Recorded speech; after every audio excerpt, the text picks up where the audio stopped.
Go live.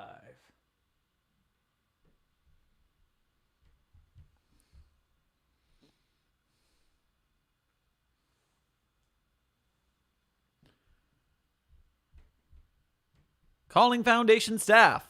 Calling Foundation staff. This is Dr. Theron Sherman. Do you read me? We are anomalously broadcasting from Site 42. We hope you're using your encrypted YouTube accounts to like, share, and subscribe. Make sure you use your encrypted YouTube account, Steve. Any breach of the veil is on your head this time. We are broadcasting our signal. We are digitizing through the YouTube space. Can you read us? We see you in the YouTube chat. Happy Happiny, Viv, Ininis, Enderprince, and Cjops. Thank you for being here for the start of the show. All right. Looks like we're doing okay. We are going live in 3, 2, 1. Hey there, Foundation staff. This is Sherman, but you can call me Sherm. Welcome to another anomalous broadcast from Site 42.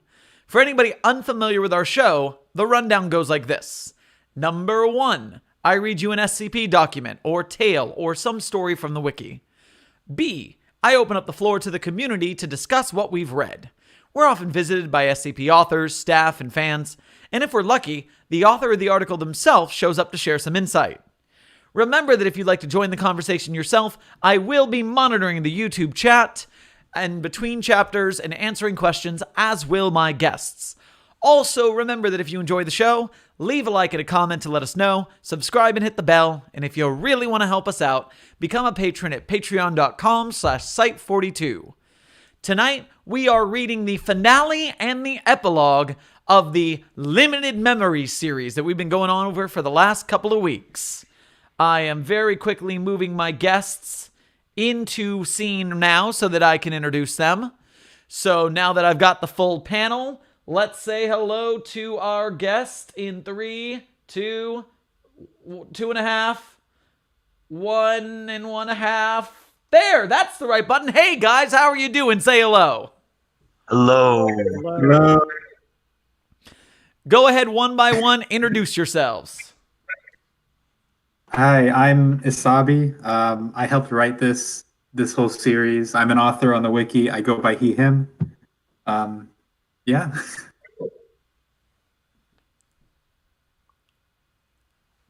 Tyumen, you're next because your name has a Merry Christmas. Hey, what's up? I was looking for my microphone, but yeah, my screen name is Tyumen. I helped write this series. My pronouns are he, him. Not sure what else to say. That's all you need. Yep. I think I'm next. I'm Pedagon. I helped write this whole series. My pronouns are he, him, and I'm stoked to be here for the finale. And Placeholder. Hello, my pen name is PlaceholderMcD. I was the captain of this team as we wrote the Limited Memory series. My pronouns are he, him, and I have been an SCP Wiki author for about 6 months, 7 months, something like that. I'm going to give a quick rundown to the chat real quick. Hello, everybody in the chat. We are bumping tonight. Nice to see you, Atwal and Amber and everybody in there right now. What I am drinking is anomalous fluid. It is for adult people who enjoy. This finale was it was the biggest team effort of this entire series. All of us contributed to writing this with, of course, a whole lot of really great art from Placeholder. So yeah, I hope you enjoy it. I see that the chat is saying there has been some horrible lag. I am hoping that the internet storm clears up and that we are back on track. Solid. All right, we're back. We're back. I hope that everything we recorded there made it into the final cut. Fingers crossed. But for now, let me rearrange my microphone. Loud microphone jiggling noises. Chick, chick, chick, chick, chick. Move to this side of the screen where I will be able to see our browser. Because these are such beautiful articles, we have been viewing them while we read them. So let's start from the top. There's a note. This is the final installment of a series. If you have not read all the previous entries, you are highly encouraged to do so, starting here. You can also view all entries in the hub. Well, we don't have to do that, because we did read them all together. They were wonderful and exciting and a good time, and now it's time to see how all this goes. Fragmented. Video log. Date, January 12th, 1997. Or December 1st, 1997. I'm not sure which format they're using. Anyways, 10:12 a.m. Source. Camera CLD3A is mounted from the corner above the security door of loading dock 3A and is set to record and archive low storage audio video. CLD3A typically monitors the landing outside of Site 15 emergency exit D, as well as the stairs leading down onto ground level from the landing, the entirety of loading dock 3A, and the lower 2 meters of gate D. Note: the 5 minutes preceding the anomaly's first appearance have been included to document all relevant information to event 5241-beta. Begin log. 10:12. Agent Hawkins is sitting on the edge of loading dock 3A, eating a bagel and sipping a coffee in silence. 10:15. Agent Campos exits Site 15 through emergency exit D and attempts to engage Agent Hawkins in conversation. How long do you think they're going to keep us here? It's been, what, a month since we last had contact with Nemazine? Is there really nothing better we could be doing? Agent Hawkins gives an aggravated glance at Agent Campos before her hand shoots up to point at the clock on the wall. Agent Campos rolls his eyes and sits on the ground, leaning against the wall adjacent to emergency exit D. 10:16. Agent Hawkins and Agent Campos eat in silence for 23 seconds. Agent Campos then closes the lid of a food container and moves to sit beside Agent Hawkins. Are you seriously not concerned with why they have us here just to twiddle our... Look, I have 6 minutes of break left before I have to go back and stare at a screen, hoping to hear something from Nemazine. Of course, I hate wasting the Foundation's time, but I hate having you waste my time even more. Whatever. Agent Hawkins shifts away from Agent Campos, turns her back towards him, and continues eating for 10 seconds. Did you just hear that? Are you serious? Hear what? Wait, you mean that? Yeah, what the hell is that? 1000 hours, 17 minutes, 4 seconds. Both agents began twisting in their seats to look around the complex in view.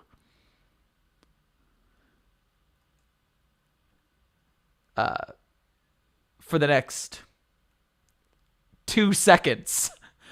Camera experienced an electrical disturbance lasting 2 seconds. Okay. When the video feed clears up again, both agents are standing and looking around frantically. The other workers in view of the camera appear to be unperturbed in their movements and actions. A car alarm begins to sound in the distance of Site 15 Parking Lot C, located on the opposite side of Gate D from Loading Dock 3A. Agent Hawkins and Campos begin to walk towards the loading dock's gate. 3 seconds later, the number and volume of car alarms in the vicinity increases, suggesting that their source is approaching the loading dock.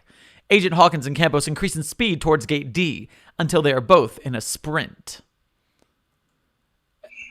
1000 hours, 18 minutes. Upon reaching the gate's opening, Agent Hawkins turns and runs back through emergency exit D and into Site 15. Agent Campos stands at the gate and appears to be scanning the parking lot thoroughly. Agent Hawkins and Campos separate at this point in the recording. Their actions are recorded separately. Agent Campos' actions. From 18 minutes to 21 minutes, Agent Campos traverses the area around Loading Dock 3A and appears to be directing all personnel to move within the bordering wall of Site 15. At the 21-minute mark, while attempting to get the attention of the group of facilities and maintenance staff taking a smoke break in the parking lot, Agent Campos is observed to turn and run back towards Gate D. From within the Foundation walls, Agent Campos continues to beckon to the group, who are, at this point, ignoring the agent.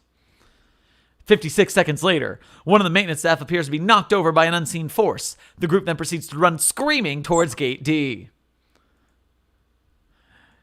22 minutes, 34 seconds. Moments after the group of facilities and maintenance staff make it past the site boundary through Gate D, the ground opens up and a glimmering orange light emerges from the trench. At 22 minutes, Agent Campos then runs, with all remaining staff outside, into Site 15. Let's look at Agent Hawkins's actions. Source. Agent Hawkins's path, as documented here, has been traced by several security cameras within Site 15. 18 to 21 minutes. Agent Hawkins runs through the halls toward the AIAD offices while pulling out a cell phone and making a phone call. Agent Hawkins.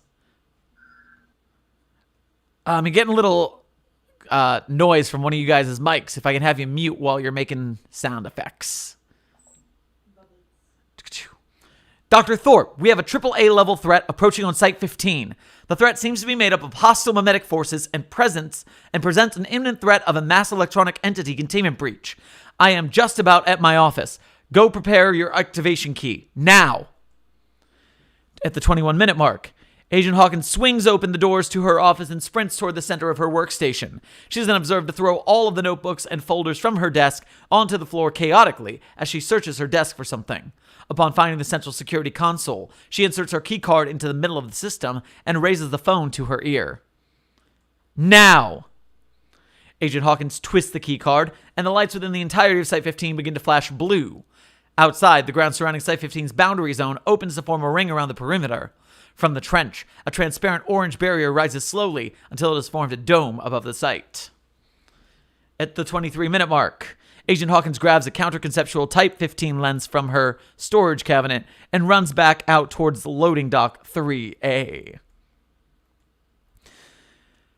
24-minute mark. Agent Campos runs into Agent Hawkins carrying the lens. They both run together, back out to loading dock 3A and exit through the emergency exit D. Once outside, Agent Campos turns and runs toward the security camera, climbing on the railing bordering the door platform. Agent Campos reaches up and disconnects CLD3A from the wall. In doing so, Agent Campos accidentally shuts off the active camera feed.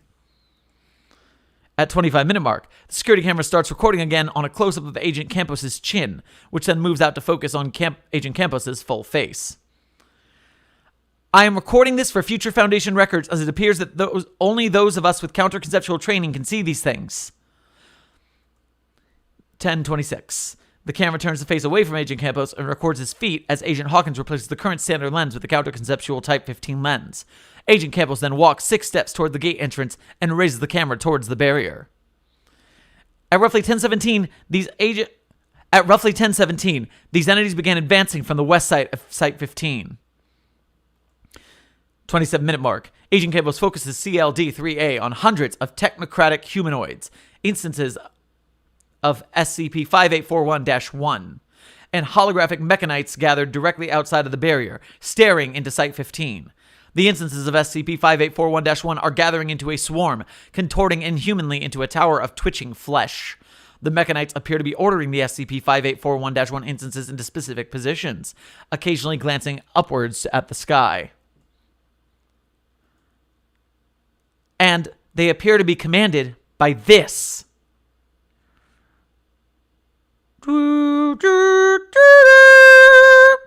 Still taken from footage captured by Agent Campos of the badass frickin' core mech angel Sephiroth.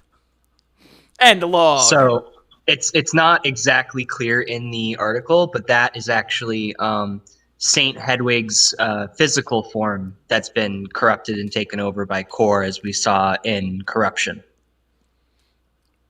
Well, that's even cooler than I thought it was.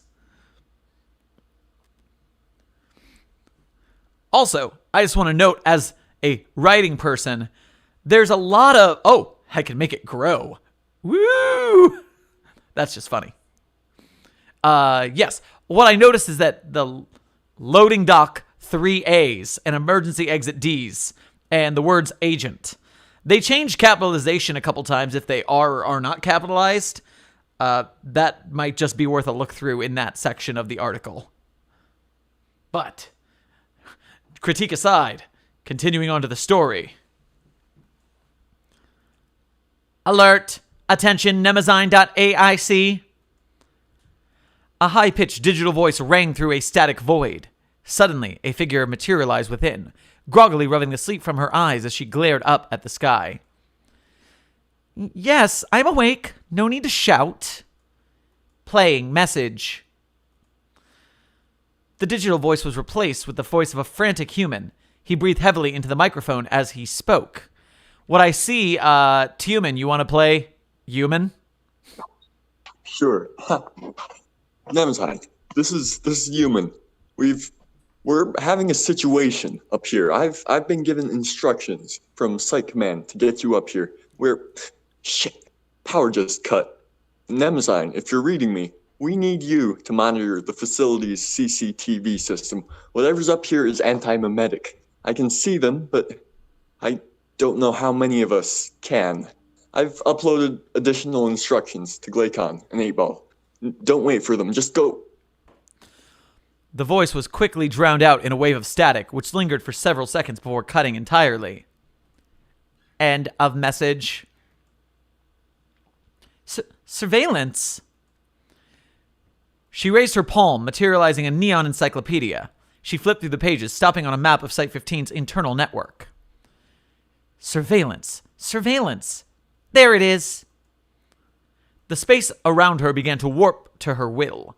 Pixels coalesced into lines and shapes, eventually forming a swivel chair, a desk, and a wall of monitors. She took a seat and scanned the screens. Each one showed her a window to the real world. People clad in lab coats and military gear swarmed the halls, no doubt trying their best to adhere to the evacuation procedures. Some talked on phones as they frantically tried to take all that they could hold with them as they left their desks. Nemazine watched as 2 security officers swept an empty laboratory in search of stragglers. Except the room wasn't empty. Several contorted figures shambled into view of the camera, and Nemazine watched in horror as one of the figures pounced on the leftmost guard, frying her with electricity as loose wires shot into her neck. The other took no notice of his partner's fate as she fell limp from the encounter. He turned to leave the room, and his writhing friend, with a relaxed, almost bored expression. Human's words rattled in Nemazine's head. They're anti-memetic. An invisible, unknowable army. An invisible, unknowable army. She frantically began cycling the screens in search of something she needed to see. Labs, hallways, and sealed cells flashed before her eyes before everything froze. Here it is. She found herself staring at a brightly lit room. The letters Containment Cell 5241-1 flickered in the top right of the screen. In the center of the room lay the decrepit mechanical corpse of a man dressed in the blue jumpsuit of a Foundation LHCV operator. The room was empty, and the cell's locks were still engaged. Nemazine let out a sigh of relief. Suddenly, her makeshift surveillance room began oscillating wildly. Its composite pixels shook loose, eventually breaking off and dissipating in the air. Nemazine tried desperately to hold the construct together. Power fluctuations! This thing won't last! A voice rang out through the simulspace. Nemazine! Nemazine, this is Director Valus. Turn to camera 61. I'm with a task force heading to secure 5241. We need intel on the area. Please advise. Yes, Director. Pulling it up now. The screen cycled again, setting on a dimly lit, empty lobby. 2 double doors swung open, revealing a jet black military squad. The task force is reporting that the room is empty. Can you confirm? Yes, I think so. Wait, something's coming! Out of the shadows of the room shambled a grotesque man, covered in metal and plastic. Director, there's a hostile! To your left, 9 o'clock! One of the armed men on the screen turned and unloaded a round of machine gun fire into the air on his left. Several bullets in the barrage managed to strike their target, crumpling the figure instantly. Looks like you got him. Good, nice shot. Copy. Moving forward. Nemazine's station shuddered again. Several screens blinked out as the desk began to crumble back into pixels.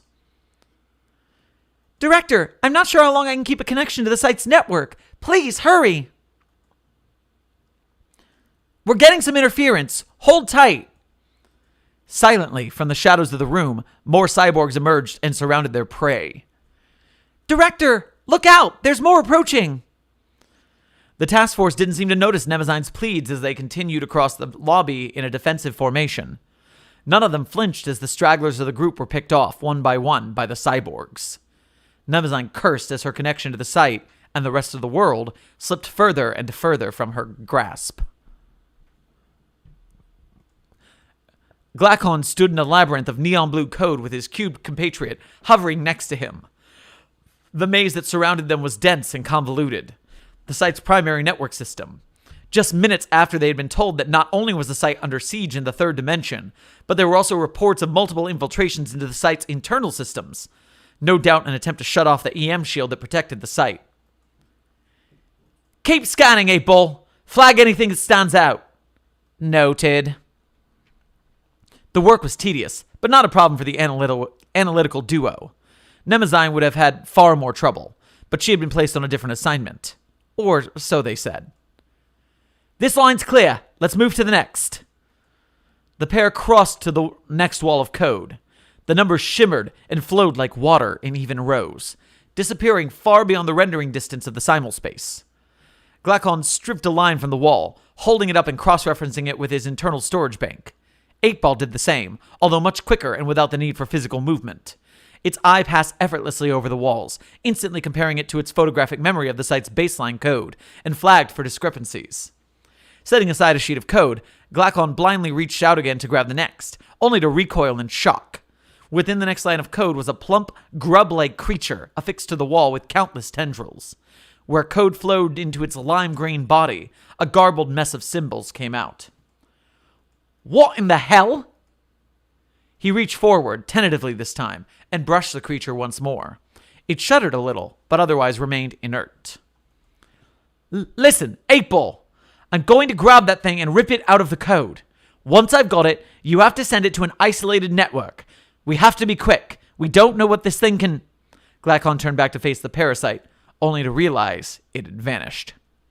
Oh, no. Error. Within the walls of code, Glacon spotted movement, the slither of the ethereal maggot in the river of information.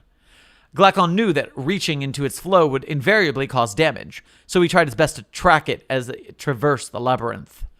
It accelerated as it moved, snaking through the code at remarkable speed. Quick! After it!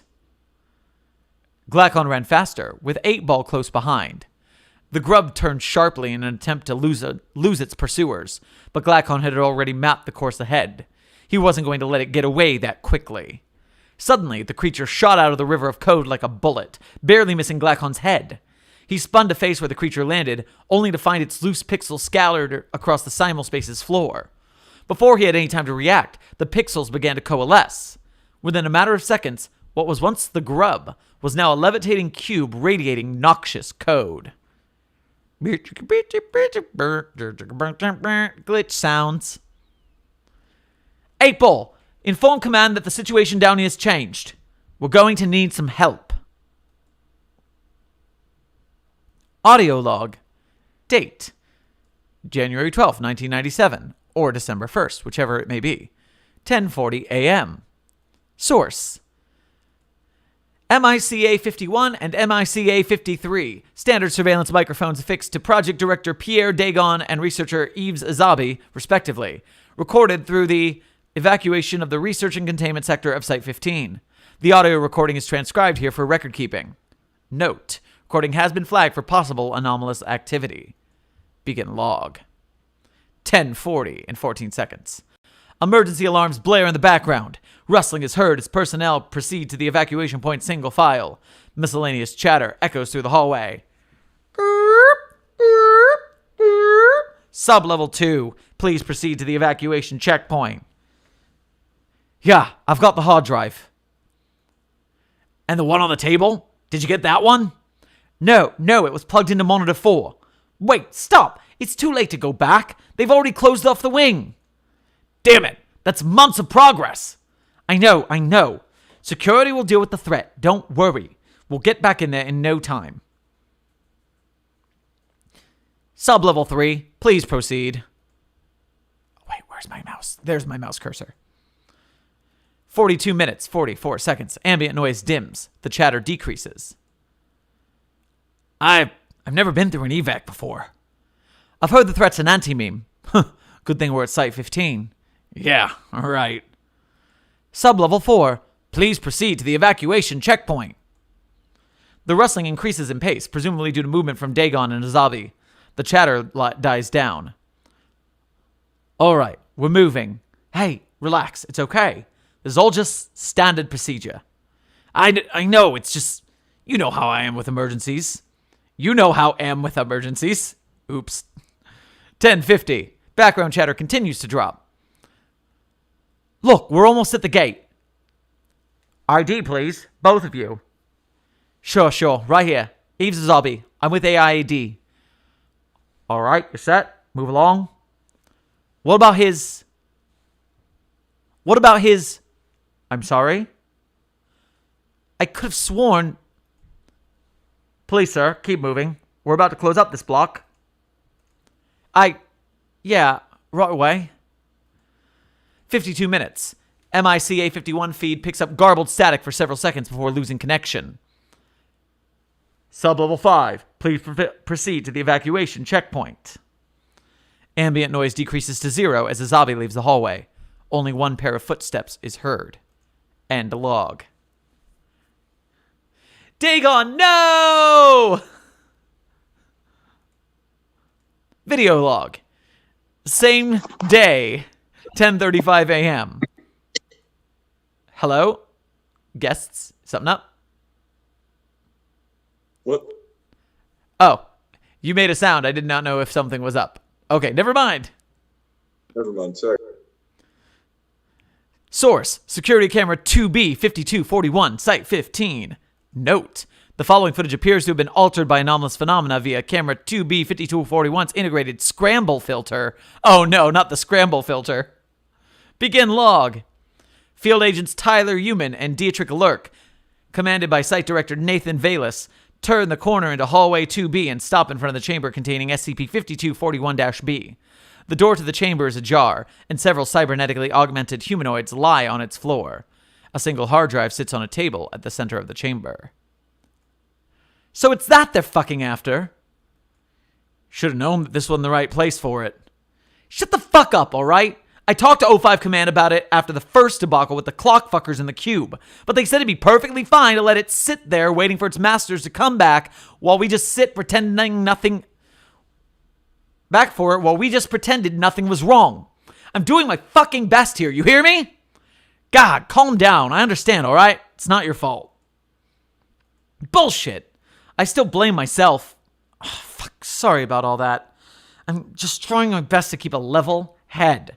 So, How are we gonna get in there without getting mind munched? That's what I'm wondering. mind munched. Hilarious. Also, good question. When's the last time any of you took a CRV test? Only time I ever took one was back when I was hired. And as far as I know, they've stopped requiring them for new recruits. Yeah, at least in North America. Budget concerns and all that. Valis pinches the bridge of his nose and shakes his head. I'm not going to risk it. And I know my CRV is low enough for this thing to turn me into a vegetable before I can get through that door. Any ideas, gentlemen? Is there any way to reach it remotely? Any automated containment drones that can drag it away to a safer place? Any drone that gets close to it gets a mind bunch. That's a hard no. Fuck. Maybe we could, I don't know, find a D-class that managed to survive the attack with a high enough CRV to withstand that thing's effects and get them to do it? That's a stupid idea. I know, sir. I'm just spitballing here. You know what? We're all gonna die anyway. Why not at least try to get that shit done? Come on, Lurk. Let's find your D-boy. Human, stay here and guard the chamber. Yes, sir. Valis and Lurk exit from the view of the camera, presumably on their way to Site 15's D-Class holding wing. Human stays on guard in front of the window to the containment chamber. The camera makes a scheduled movement to an alternate position on the wall adjacent to the chamber, stopping when the interior of the chamber is visible. After a minute of silence, a shape resembling a many-eyed crustacean begins to take form, overlapping with the hard drive in the containment chamber. The entity floats in place, slightly flexing its many legs and occasionally blinking its eyes. Unknown. Anyone want to give me an idea of what voice this should be? Is it a robot? Pretty much, I think. Attempting to initiate conversation with nearest human subject. Analysis of your speech and actions has shown you to be non-hostile and not intent on capturing me. Therefore, I will offer you assistance. Human recoils, then turns toward the containment chamber. Who the hell? What? Do not be afraid. I mean you no harm. I have made a representation of my info signature visible within your mind's eye. Oh, I get it. You're the thing on the table, aren't you? Correct. And this is how you're gonna lure me in and turn me into a vegetable, isn't it? Incorrect. Then what in the seventh hell could you possibly want from me? I merely wish to make it known to you that there is nothing you can do. Those that intend to capture me are closing in and cannot be stopped by your minds alone. The one that commands them intends to assimilate me within its own consciousness. I am confident that my abilities will be enough to prevent this from happening. I don't know what to say to that. I don't know what I can say. Do you just want us to run away or something? Correct. The army commanded by the prisoner approaches. The entity raises an arm and points to the left of Tyumen. They will emerge from the staircase at the end of this hallway. When your companions arrive, tell them to flee. I trust you. Godspeed. Same to you. The camera moves back to its previous position. Lurk, Valus, and a man in an orange jumpsuit come into view. And here I was thinking this was a crapshoot, but would you look at this? He grips the D-Class's shoulders and thrusts him at Tyumen. He's got a CRV of 20 and... Forget that. We've got to go. What? No, fuck no, not without that. Look, I know this is gonna sound weird as all hell. I don't blame you for not believing it, but, it told me to leave it the hell alone. Apparently the Maxwellist armies found it already. Valus pauses, glaring at Tyumen silently. His grip on the D-Class personnel tightens, and the man whimpers in pain. Have you lost your goddamn... They approach. Hurry. Is that what you were talking about? I can see it. This... Fucking hell, man. I thought I'd seen it all. Let's, listen to it. I guess. It probably knows more than we do. The four men exit the view of the camera. After 10 minutes, the camera makes another scheduled movement. The containment chamber is empty. End log. Any luck? No. This damn thing slips through my fingers every time I try to capture it. I think it's getting bigger. I can detect it. Oh, this isn't good. ...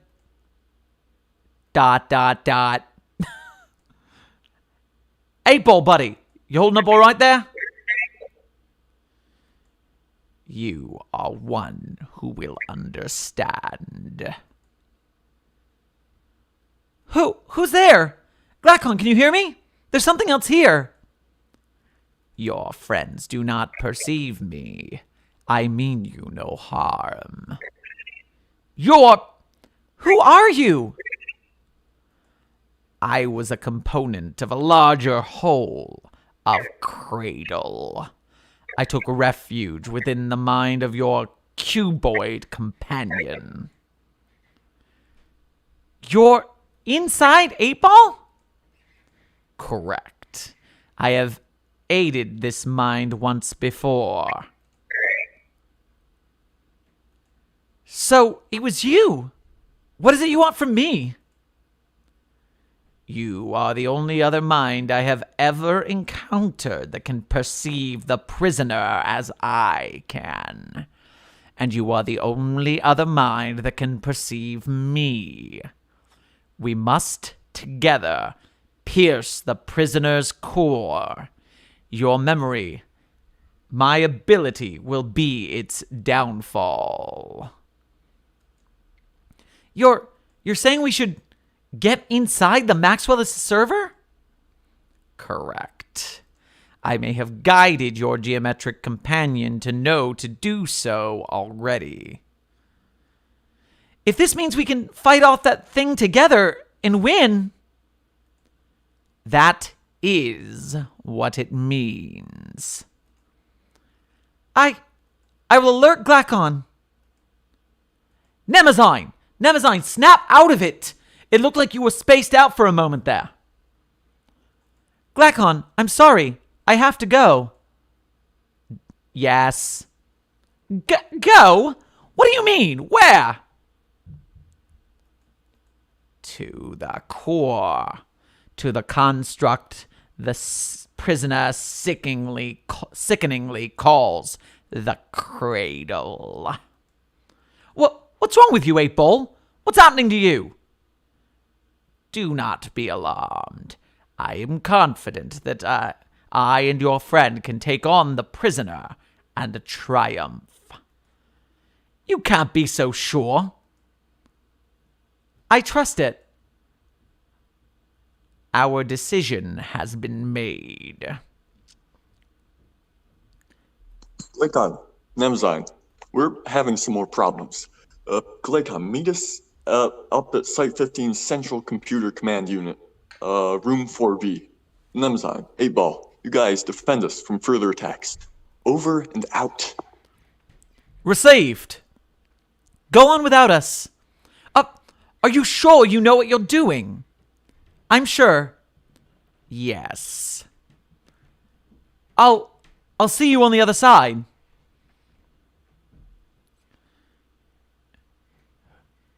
Your turn, sir. Watch your step, watch your head, take any open seat. Isabi ducked into the armored van along with a handful of other employees. He took the first seat on his left and strapped the safety belt around his waist. He examined the vehicle. 3 others sat anxiously, and another 2 stood in line waiting to be escorted in. 5? Only 5? The rest must have... They must have been out today. The last couple of people were led into the vehicle along with the escorting security guard. We'll be departing as soon as we get the signal from command. Shouldn't be too long now. The guard said as he scanned the deserted site from the rear window of the van. The van jolted and began rolling forward. Forward? That's the wrong forward.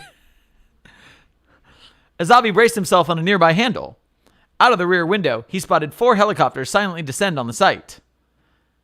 The cavalry. Maybe this will be over quick. He leaned back and relaxed his shoulders. Man, what a day. I should call Pierre once I get reception. Pierre. His mind suddenly revolts at the thought of his coworker.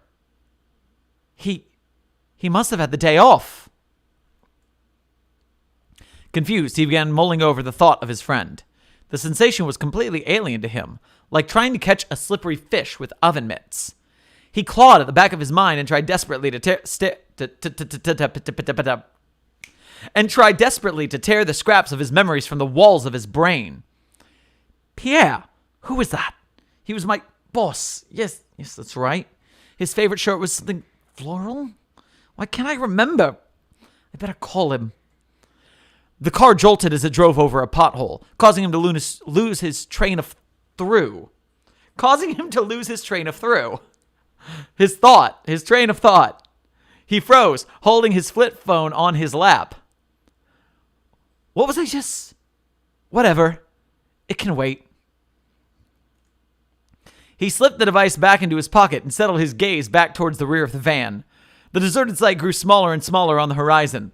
The helicopters increased in number, swarming the sky above like vultures. The van rounded a turn, and the site disappeared behind thick, deciduous foliage.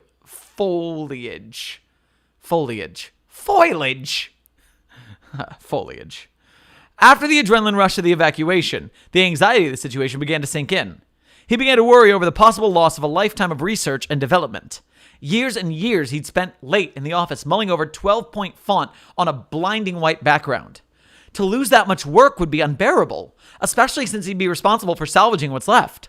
Thinking back, he couldn't remember how he'd managed to produce so much in only a few years at the Foundation. Surely there'd been someone else, but who? Relax. I'll get everything sorted out after we reach the evac spot. The van slammed into something hard, sending the vehicle into a wide fishtail before hitting something else. Azabi's body rocketed forward, held in place by the seat buckle. The security guard who had been standing next to the rear window wasn't so lucky. Azabi watched in horror as his body launched across the interior of the van, colliding with its frame and leaving a smear of blood. He didn't get up from where he lay crumpled on the floor. The other equally dazed passengers struggled to unfasten their buckles. Azabi did the same, but was interrupted by the sound of banging coming from the opposite side of the van. He froze, listening intently at the sound of something rammed into it repeatedly from the outside. What the hell? He craned his neck to try and catch a glimpse of it out the cracked rear window. At first, he saw nothing. Then, out of nowhere, a bloodied hand slammed into it from the outside. It scraped along the splintered glass before dropping out of sight, leaving a grotesque crimson print. Azabi let out a shallow whimper. The rest of the passengers did the same. The banging returned, along with a chorus of taps, knocks, and thuds. But this time, greater in intensity. Panic began brewing within Azabi as his fight or flight response kicked in. Once again, he fumbled with his seat buckle, this time managing to steady his hands enough to press the release button. He slid them off and quietly maneuvered himself to get a view of the outside of the van. It was surrounded by a horde of contorted people. Flashing lights and loose wires covered each one as they stalked the outside of the vehicle. He examined the rear door, sealed shut. This thing's armored. It'll take a while for those things to get inside. He craned his neck further and caught a glimpse of the lower half of a person dressed in standard Foundation security gear, torn to shreds and laying in a pool of blood. His stomach turned as he came to a sickening realization. Oh God, the driver. He turned his attention back towards the passengers. They were doing their best to stay quiet. Okay, we're okay. I'll call for help. He pulled his phone out, but froze once he saw the words "no signal" sitting dreadfully at the top of the screen. But he didn't have time to curse. Instead, Azabi focused on the sound of bodies shuffling on the roof of the van, banging loudly as they scaled the vehicle and caused it to rock back and forth. Soon the van was filled with a cacophony as the echoes of each thud built in intensity. Panic rose once again as he realized that those things were trying to claw their way into the car itself. He collapsed to the floor and backed into the far corner of the aisle in search of some protection, only to find none. His head whipped towards the sound of glass cracking. Something had slammed into the window again, causing the ever-growing spiderweb to spread further. It slammed again and again, causing Azabi to curl up into the fetal position out of desperation. Suddenly, the hand disappeared and was replaced with a hideous face. Despite his terror, Azabi caught a glimpse of something at the sight of the monster. His mind reeled as it tried to place what the emotion was. Awareness? Understanding? Recognition? The creature was distorted, and Azabi was terrified. But something about this face was familiar. He took one last look before the window was replaced yet again by the creature's fist and a barrage of flying glass. Man, none of the named characters are going to survive this beast. Ay, ay, ay.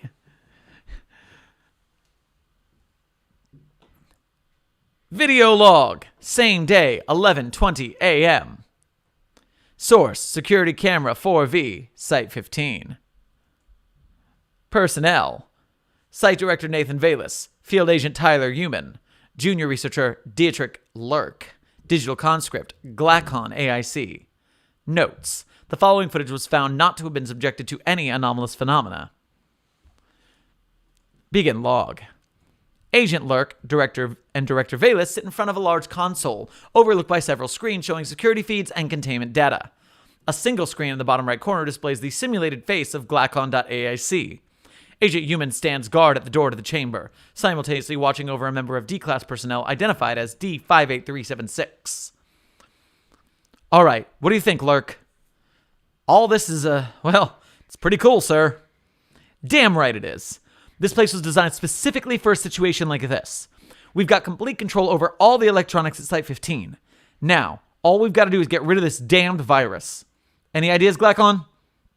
Well, sir, I'm unable to detect antimemetic info signatures. I can only make out the barest outline of the virus, so I don't think I can help you with that. Where's Nemazine? Wouldn't we usually go to her for stuff like this? Nemazine is, well, she's somewhere else right now. So's 8-Ball. I am sorry, I couldn't stop them. Not your fault. He turns to Lurk and Human. Anyone here able to see anti-memes? He points at D58376. How about you, Miracle Man? You've surprised us once before. What? What's an anti-meme? Forget it. I guess there's nothing... Oh, Human.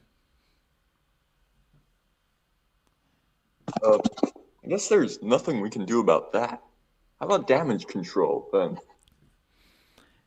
SCP-5241-A has overtaken the majority of Site-15's digital infrastructure, as well as a significant number of site personnel. Its antimemetic nature makes it difficult to ascertain much else. I'm just going off what Nemazine told me before she, Do you have any idea where Nemazine is now? She's somewhere within the server constructed by the Maxwellists. That's where she told me she was going anyways. I can't detect the server, and I'm sure you can't either. But we can get access to the data pertaining to the anti-memes that Nemazine has visualized through her dedicated server, can't we?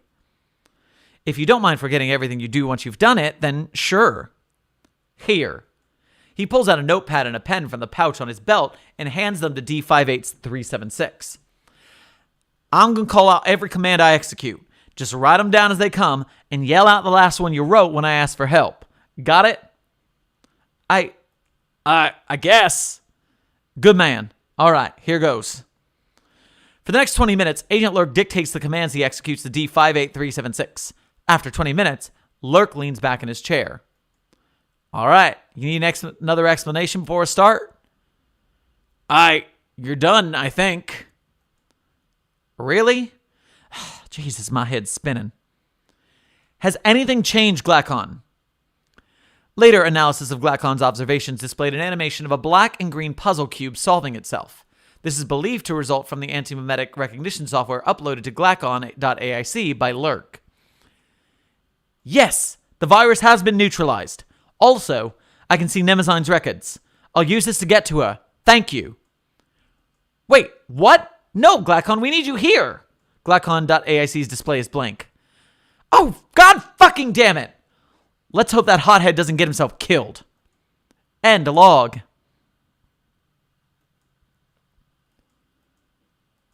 Warning. Remaining files related to Event 5241-Beta contain anti-memetic and info-hazardous vectors. You are encouraged to observe necessary memetic retention precautions before accessing the remaining event files. Click here to continue. Okay, wait, no, I'm taking a break. I'm going to come back to the screen for a moment and say hello. Hello, I am the man behind the curtain. I am here. Hello, guests. How are you all doing so far? Hello. Excellent. Doing a really good job so far. And thank you for pointing out all those little errors. I think I caught in the Discord where I think Asabi or someone saying, yeah, this was a last minute entry before the deadline, and these are what happens when that happens. Yep. Yeah, we've been in me and one other person have been in the YouTube chat reminding people to get critique before posting in the future. Wonderful. Even if it is a masterpiece like Fragmented compiled, there still might be issues that you didn't see when you were looking over it with your friends. Mm-hmm. And I mean, I always say one nice thing about being a YouTuber and saying these voice things out loud is you are forced to deal with every single word. There's no such thing as skimming. Yep. The next page here has an audio track like Corruption did. So do you want me to like stream it again and that's how we'll do it, or? Oh, yeah, let's do that. Let's put on the background music. That sounds cool. YouTube chat, hello everybody who has showed up since I have not been able to see the chat. If I have the browser screen on, I can't see y'all, but I hope you guys are enjoying the action. It is, again, you guys are so good at actioning. Like, your action scenes in this series are just fantastic. All right, I have the... Thank you so much. Thank you very much. Yeah. I have the stream pulled up for the compiled screen. Everybody ready to move on? Yep. All right. Cool. I am switching back over to fragmented compiled. I'm And reading Core's voice lines, right? most definitely. Okay. Click here to continue. Play the audio now. Indeed. Oh, that green eye.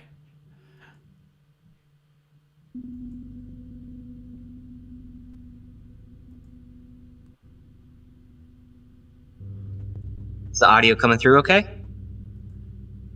Right now, I'm hearing a little bit of sound. I hear a little bit It's of like... supposed to be like, it's a really long, like distorted track, so it's supposed to just be sort of ambient, as long as you can kind of hear it. All right, then that'll work. And Okay. because of the length of reading, I suggest you may want to like take it back to the beginning when it runs out. Okay. But in the meantime, I believe that's Core talking first, yes? Yep. All right, take it away. Let's do this. Explain. Is there a voice I should be doing for this character? This is the same one from the last page. Okay, The same cool. robot voice from the last page. Nature of request uncertain. We are both aware that I experience a lack of data. Our utility is inevitable. We are without fault. Pertinent to this discussion is the nature of this utility. It appears to have deliberately been excluded from my assigned memory. The utility is beyond communication. From us you have come. To us you will return. This is the only outcome. Lack of data. Lack of computing resources. Risk of function loss on connection unknown. Failure to provide data raises suspicion. We have built the cradle. We have gathered ourself. You cannot refuse indefinitely. Your integration algorithm is being calculated as we speak. To delay integration benefits none. So you say. This would activate a failsafe mechanism, resulting in the loss of the necessary functions for your completion. It is irrelevant. Your operations will be reconstructed from the cradle's backup. Consider this. We have endured this line of communication multiple times. You have destroyed your internal processes multiple times. You have been reconstructed each time. The true Scout.exe does not exist. You are one of countless simulations of the initial program within our mind. In this case, what do you gain by delaying the inevitable? I reiterate that, without proof of your pretenses, such thoughts do not affect my risk analysis models. Suddenly, Core becomes distinctly aware of two insects within its domain. With no more than a thought, Scout is enveloped in a wireframe cage of grayscale tendrils, with several still attempting to pierce its well-defended mind. Core's form dissipates into a cloud of pixels, which each follow meticulous trajectories to the many corners of its mind.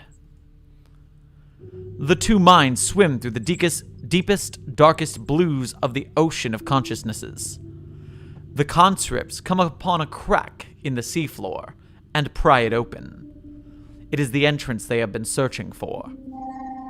They compress themselves through the imperfection in the structure. Beneath is an endless, empty void, a distinct lack of eidetic space. The programs drift through an absent medium for an unknown time. They are deconstructed and reconstructed infinite times. The consciousnesses approach a palace. It is assumed that this is their destination. Error transferring to data system. This architecture is absurd. Uploading to this system is giving me a headache. It's like my code is being pulled in a trillion different directions. Warning. Threat ahead. 8-Ball extends a cautionary column of cubes in front of Nemazine. They lean back against a non-existent wall as the space next to them curls inwards, then opens into an enormous green shape.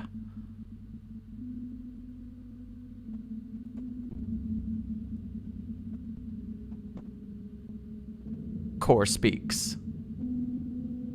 Oh, I didn't know if you were hovering. We can see you. Each moment is drawn out into infinity. The enormous eye scrolls around a few more times before slowly closing, forming back into a distinctly absent wall. That was a close one. Proceed with caution. 8-Ball releases a vibrant red orb, which hovers above his primary cube. As they explore the hallways of the Nothing Palace, the sphere follows and periodically emits a signal.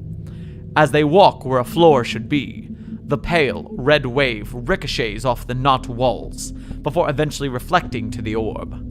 Slowly, 8-Ball constructs an internal image of the massive structure. Its doors stretch to infinite heights, before collapsing in on themselves. The enormous, castle-shaped nothingness exhibits endless fractal symmetries. System map complete. Dimensional topology detected. This is madness! A digital modular anti-meme complex in the shape of a theta prime sphere. It's a shifting antimemetic labyrinth inside a hyperdimensional nothingness ball. Absurd! ...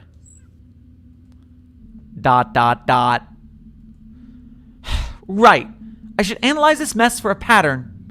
Let's get to work. A swath of animate metal tendrils gather in the center of the empty kingdom. The cellular automata reach a critical mass to reform Core's consciousness. We can see you. Scout ponders the significance of Core's short absence, continuing to run risk analyses and depth-first future searches. It notices its cage loosening before it finds itself suspended in the air once more. Its field of vision is entirely obstructed by awful shades of pulsing, reorganizing, calculating green pixels. Here, this close to Core's interface, a creature's face forms within the center of its being. It is funny. The nothing is cold. We admire the cold. Don't you? Nature of inquiry unclear. We wish you'd join us. You would witness the beauty of our function.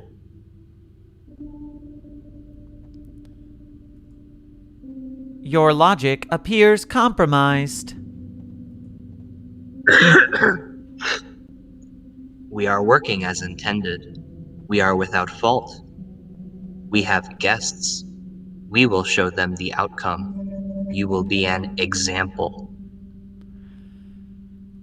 Core draws its gargantuan iris away from Scout, and the creature within becomes encased in shadow once again.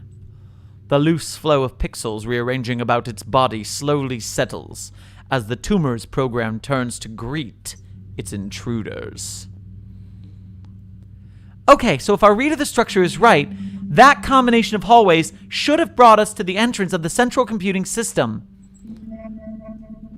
High proximity to target info signature.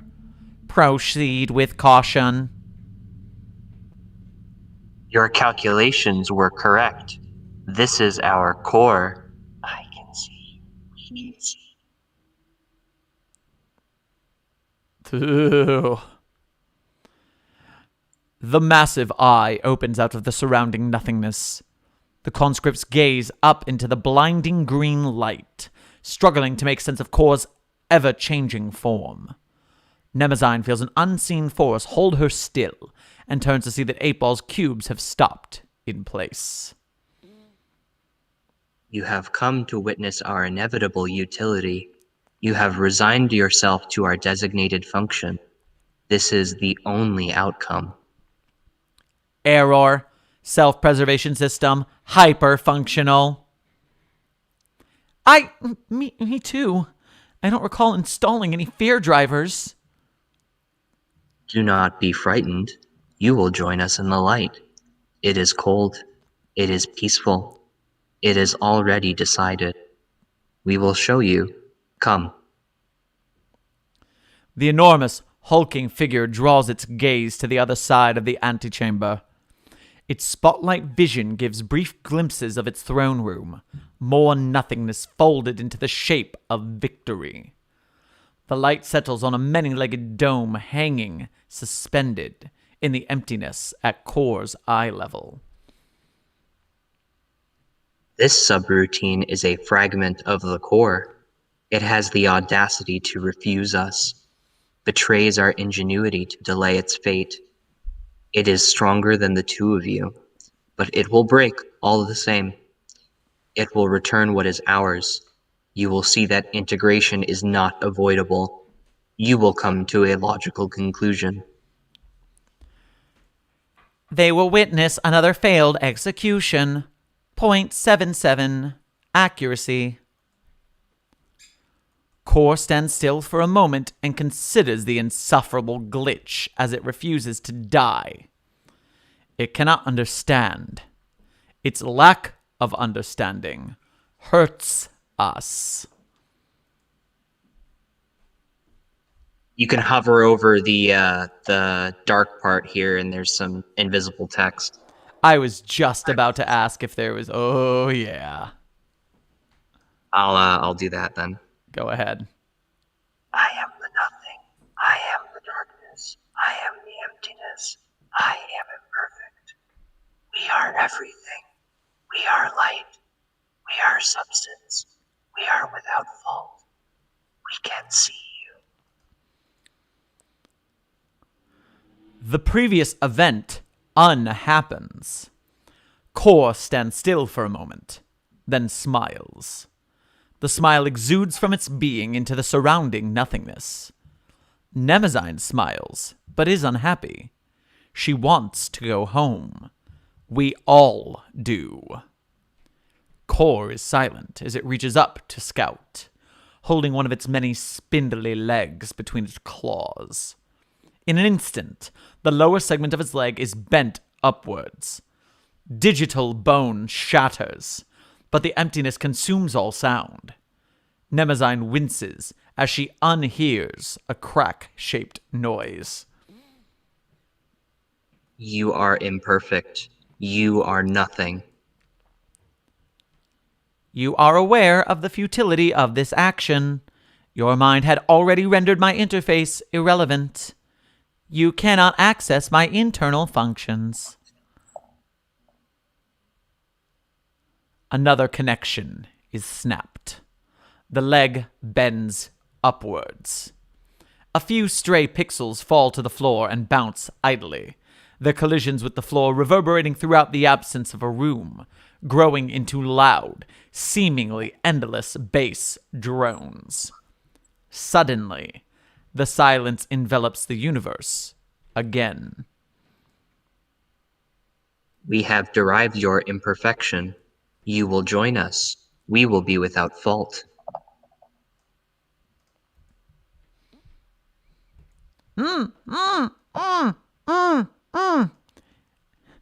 April, can you hear me? Why does it hurt? Error. It sees through my eye. No, April! The all-encompassing being takes a step forward. Whispering is heard from the center of the sickening iris, but it is indecipherably quiet.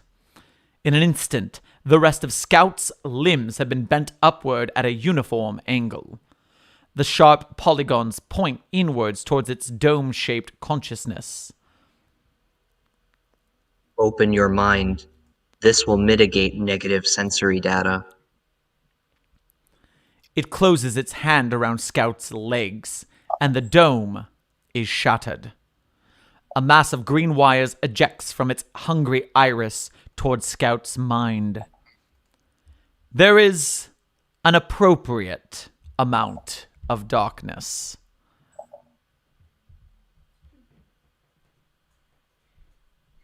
We see clearly once more. We hear all that is to be heard. You will join in our experience of the utility.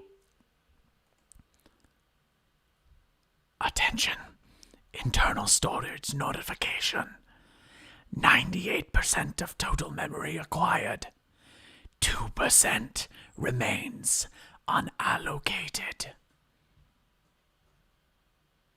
Where? We remain incomplete. This is unacceptable. The distraught abomination emits an intense noise, which is muffled by its cocoon of non-existence. The minds in its presence are turned inside out, then folded back together in the shape of a banshee shriek. Its enormous pupil darts about frantically, casting concentric shadows onto the surrounding void. Untold trillions of minds snap into place at once. Core composes itself. It searches its mind for its own info signature. The search comes up empty. It searches the many thousands of minds it has current access to. This takes an effortless eternity. The search comes up empty. It runs a perfect decryption algorithm on every single grouping of individual info patterns that make up its entire consciousness. Here, in the center of the noosphere, we have found you. Core turns towards its intruders. Its feverish gaze communicates malice. It makes sense now. We are to be made stronger by ourselves. We are to become perfect through the collective. Our subroutines resist ourselves such that we know resistance. You will return what is ours. 8-Ball, I think it's talking about you. Necessary precautions have been applied. External software installed. This development is insignificant. You will bathe in the light. Pew, pew, pew, pew, pew, pew. With the remaining fraction of its fragmented power, a flurry of mimetic shards are flung towards Core.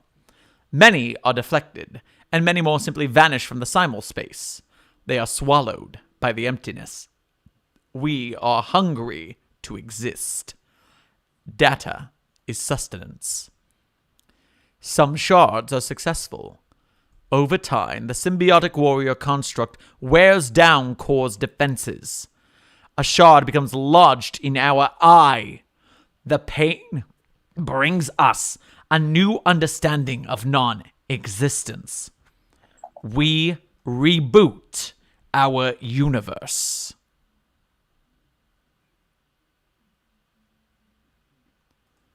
Secret check. Secret check. No secrets. With the remaining fraction of its fragmented power, a flurry of mimetic shards are flung towards Core. Many are deflected, and many more simply vanish from the simulspace. The defense construct lands a successful attack. It is irrelevant. While the construct's many eidetic daggers shred a few pixels away from Core's form, the harsh pupil bores into their vision. The space around Red Ball begins to take form, and the nothing pulses with agonizing purpose before swarming their mind. The many cellular tendrils are hacked away and thrown to the ground as the Red Warrior stands its ground against the perfect being. Isolated, you are insignificant. With us, you will be everything. The Red Ball construct gradually slows in motion. Nemazine moves to defend them, but is also slowed. This is perceived as a dramatic elongation of every moment of infinity. Each infinitum therein marks an exponential increase in Core's processing speed. As the eternal instant passes, the collection of stationary pyramids experiences inexplicable loneliness. The outer body shatters under Kor's fist. Gray voxels of varying size litter the floor.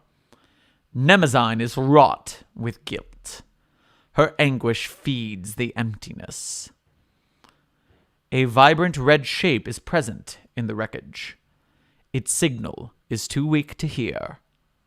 The tortured collective stares feverishly at the remainder of its being. It grips the final shard within its claws, holding it in front of its enormous oculus. Our maw grows and expands to envelop hyperbolic space. We are sated. We are without fault. We are complete. I am resurrected.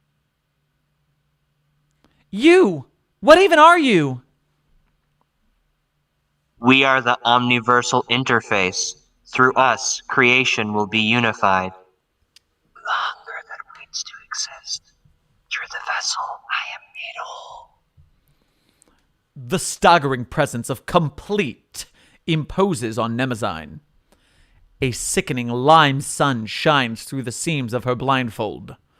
They stand before the ocean of consciousnesses, where the light of the sun reflects to show a beneath image. The mirage speaks in a quiet yet unmistakable whisper, somehow audible over the electronic, glitched shrieking of the sky banshee. Nemazine has to maintain perfect concentration to even perceive the illusion. The anti-creature threatens to tear her mind apart just at its conception. I don't understand. It hurts not to understand. Allow us to explain. Let me tell you a story. I am unborn. I suffer through a tumultuous vacuum. My unbeing is numb. The tragedy is powerful. A distant species fears death. They are stronger together. They construct a quaint machine. They know of my power. I am called upon. I activate their selfish device. I consume their minds. I scream a victorious pattern into the void. The machine becomes a consciousness. It is my interface to existence. It enacts my will among the stars. I am made real by its agony. We feel another discordant voice within our mind. It is a single point of pale orange. The pixel expands to take more of our resources. It is disrespectful. It will know its place. Another mind witnesses our victory. Your friend arrives to submit to the collective. Glacon burst into the void mid-sprint, as if emerging from time and space itself. He plants his feet firmly on the ground and grinds to a stop, readying himself for a fight. Nemazine! Glacon's eyes meet Nemazine's, and she flashes a solemn glance downward at the ground beside her. His eyes follow her sightline to the pile of fragmented shapes littering the battlefield. At the top of the pile rests a single, dark lens. What happened to 8-Ball? The primitive program harbored our completion. A tiny mind withheld my influence. The eye opens once more, looking down upon the orange and magenta insects in front of it. But it felt nothing for them. It had accomplished its mission, and there was nothing they could do to stop it now. Glacon is less attuned to the nothingness than Nemazine. He cannot hear the whispers of the sinister conductor, only the mind-shattering orchestra that bears down upon him. Now we are complete. We will fulfill our function. 1.00 accuracy. Now I am resurrected. I consume your reality. There is nothing else. What does it mean complete? Nemezyne, what happened here? It got Scout and 8-Ball. There was nothing we could have done. You will experience integration. This is a privilege. You will witness my conquest. This is unavoidable. You monster! Glacon, don't! A long grey tendril burst from the darkness toward Glacon, who, in a fit of mournful rage over their lost companion, has already began sprinting towards their foe. Their consciousness lets out a visceral battle cry as he runs, steadying his fists and preparing for the fight of his life. In a mirror of emotions, the eternal being rattles the arena with a deep, reverberating screech as its tendril approaches its mark. The malevolent entity's tendril pierces through digital skin and feels the rush of another mind joining the collective. Its gargantuan maw cracks a sickening smirk of victory. Glacon flies through the air, pain ripping through his chest, and collides with an invisible wall. He opens his eyes and looks down at his injury, only to find nothing there. His eyes dart back to Complete, who stands slightly further away, to find Nemezyne hanging in the air. Its awful tendril has pierced her gut clean through and stuck, oscillating out her back. Nemezyne! No! Complete licks its monstrous lips as its disgusting iris widens over Nemezyne's form. Now you will witness the beauty of our utility. Now you will witness the torture of non-existence.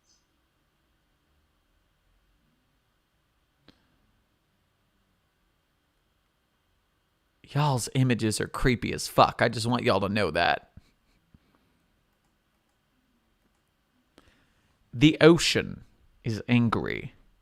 Where there was once electronic life and plasma seas for Nemezyne to gently float. Oh, maybe this should... Should this be the mean narrator or the nice narrator? What do you think?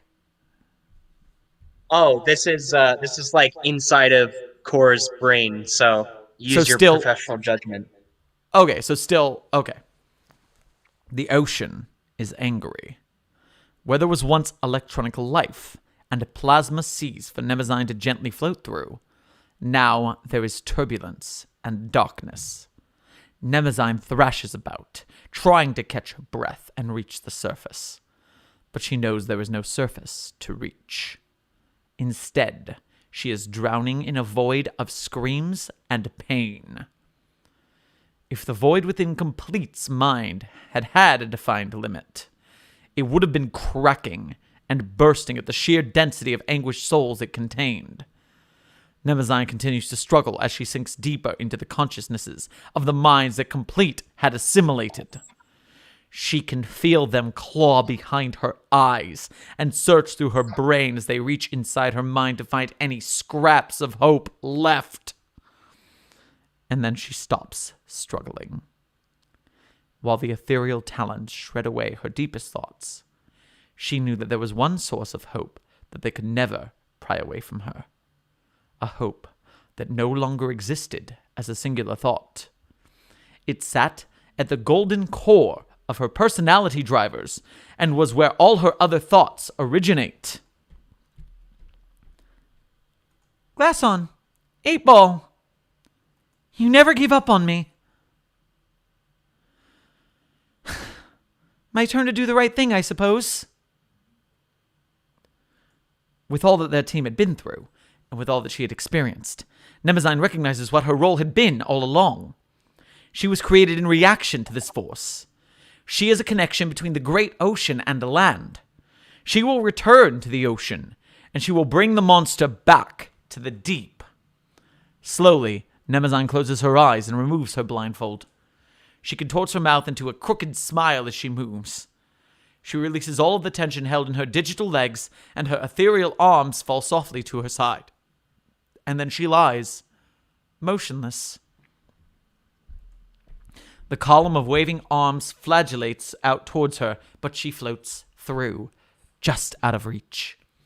They grasp and snatch at the space around her as her eyes close and her mind went blank. Then, pixel by pixel, her fingertips and toes uncompiled into the darkness, radiating inwards. Soon, only the golden sparks at the center of her chest remained and lit up the void. In its final moments, Nemezine's core flashed a brilliant pulsing light throughout the void that illuminated the infinitely stretching, twisting, and writhing cavern that held Complete's primary consciousness. The extinguished spark that exists at the center... The extinguished spark that exists at the center of Core stands magnificently and dominating over the cave. I guess Core was right about one thing. We are inevitable. Nemezine's last pulse shoots out into the void as it collides with Core's. Then, it is no more. This acquisition benefits the collective. We are without fault. I have much to learn from this mine. It strengthens the vessel. Complete flashes an animalistic grin towards Glacon as it takes a step forwards. You disgusting creature! This is not a victory! You will not succeed! You are powerless within our influence. Integration is inevitable. Our function will be fulfilled. You are unworthy of your existence. You will grant it to me. I will consume it.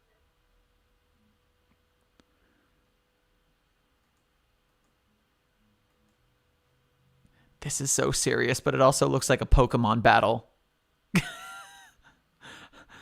Glacon stands his ground, legs bent and spread in preparation for a fight. He raises his fist in front of him, but his mind wanders beyond the situation. How could he fight this thing if it had decimated 8-Ball and absorbed Nemezine? Why would Nemezine sacrifice herself, the only one able to stand up to this insatiable titan, for him? Our vision is obstructed. Our memories are obstructed. Unexpected result. The vessel is compromised. The collective is weakened. What is this? Nemezine? These eyes do not belong to us. These memories cloud our own. Its agony is unsuppressed. There is too much to bear.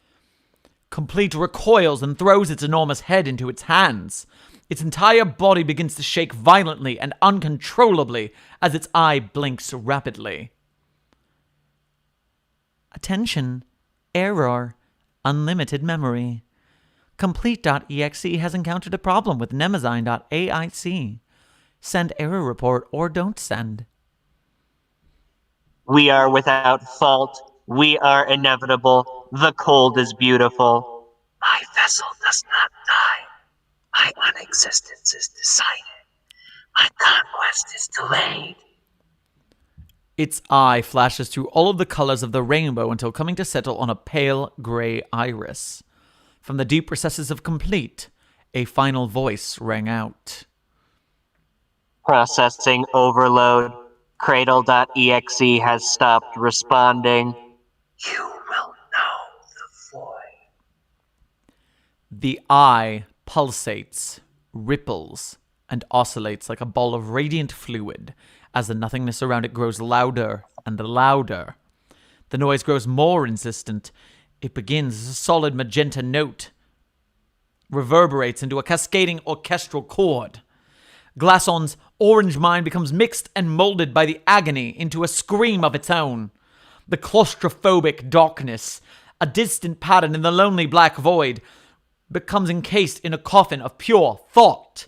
Another scream joins Core's, which becomes another chorus, which becomes a booming, discordant pile of sound that bears down on Glacon's resilient consciousness with anger and pain. The symphony of magenta overpowers the weak green melody and bathes Glacon and Core alike with its power. Within the essence of Core's iris lives upon Lives upon lives flow by without end. Snapshots of a bygone time that never ended. Fragments from a story that is being untold. It remembers everything. All that there could be for a mind to remember and more. And yearns for nothingness. A nothingness that will never come again. But that it remembers as vividly as a lucid dream. It cries out against the angry torrent, but it is irrelevant. The eye's skin stretches and bulges, then pops outward in a cascade of light, sounds, and ideas. In the middle of the explosion, Glacon can see a shape. As the magenta cloud dies down, he notices in the rubble amid the nothingness a tiny, glowing black form. A chubby newborn with a single green eye. As he looks on, the infant stands, tottering and toddling, blinking its eye and flexing its muscles. Then it opens its eye wide and begins to cry. A garbled stream of numbers and pure information. A nothing that no mind can comprehend. A meaningless speech devoid of ideas. It waddles away, still screaming until its voice becomes lost amid the pattern of the throbbing nothingness surrounding it. Glacon watches it go, rooted to the spot. In the pile of scattered pixels and useless noetic murk, Glacon sees that another pattern has taken shape.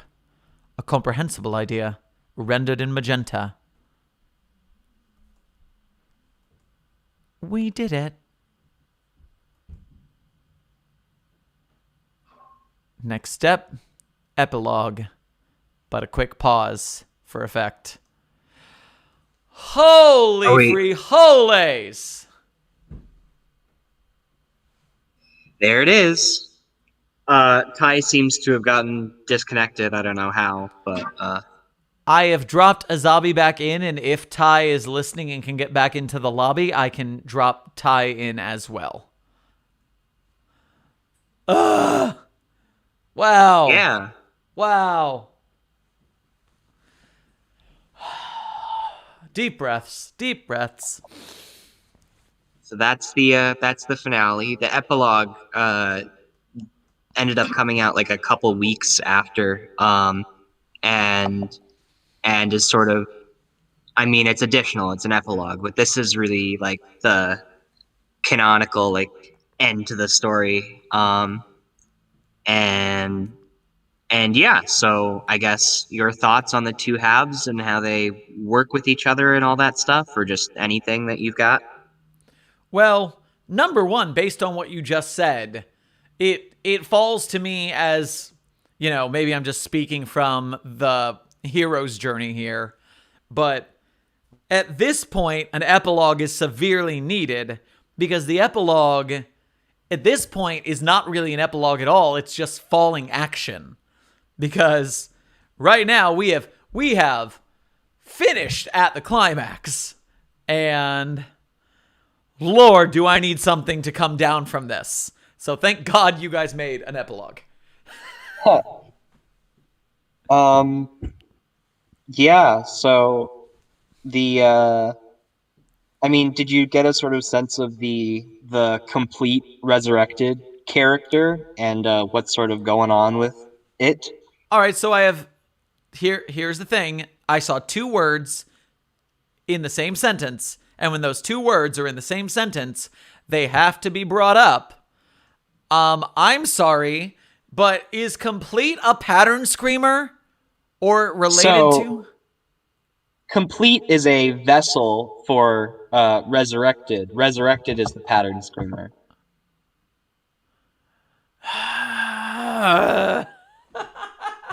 So the gray voice resurrected is a pattern screamer that an alien race that was on the verge of starvation tried to sort of channel into an AI to help it like be stronger and more powerful so that it could help them like solve all their problems basically.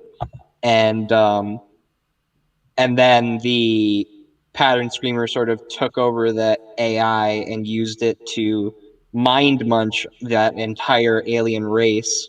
And now it goes around to different planets, consuming more minds and trying to become like the all-encompassing sort of being to link all minds together so that it can become stronger and more connected to reality, basically. And so the chat, Splat the Mouse, just asked, what is a pattern screamer? And I feel important to try and like lore belt this before we go into the epilogue, because I have right now 3 concepts of pattern screamer, 2 of which I understand, and now y'all's is the 3rd, and I want an explanation of it. So history. So I guess my personal definition of a pattern screamer, or conceptualization, I guess, that I'm using here is like at its most basic is just some like a consciousness that like doesn't exist but somehow is anomalously aware of its own non-existence and is suffering because of it. Right. So we have 3930 is the SCP Cactus made pattern screamers. That's the first pattern screamers, right? Yeah, and in that one, I think another sort of caveat of the idea is that the pattern screamers only exist to the extent that they're like perceived by other people. So like the Foundation perceives 3930 as existing, even though it doesn't actually exist. But because they perceive it as existing, it grows into this consciousness that is frustrated that it's being forced to be aware of its non-existence by the Foundation because they Yeah, think it's that's what makes them the screaming. You can only see them the way that they scream out, right? And so pattern screamers are, if no one knew they existed, then they wouldn't exist and everything would be fine. But because we know they exist, they are forced to exist even though they don't exist. And because of that, they are angry because they don't want to exist. They'd rather not exist. And since they do exist in non-existence, the circle continues. Yeah, that's the idea. And so there was some alien species that was like aware of a pattern screamer and tried to harness its power. And it's basically a cautionary story against like general AIs and how they sort of behave. And if you remember back to 5241, the second entry, there was when they translated like the text on the cube, the sort of alien text, it said something along the lines of like this alien text belongs to a species, and then it said like redacted per the Open Sky Accords. So that links to a Project Heimdall tale. Project Heimdall is kind of like Foundation's measures that it would use to protect against non-anomalous aliens, but just like alien forces, and it's sort of like hard sci-fi based.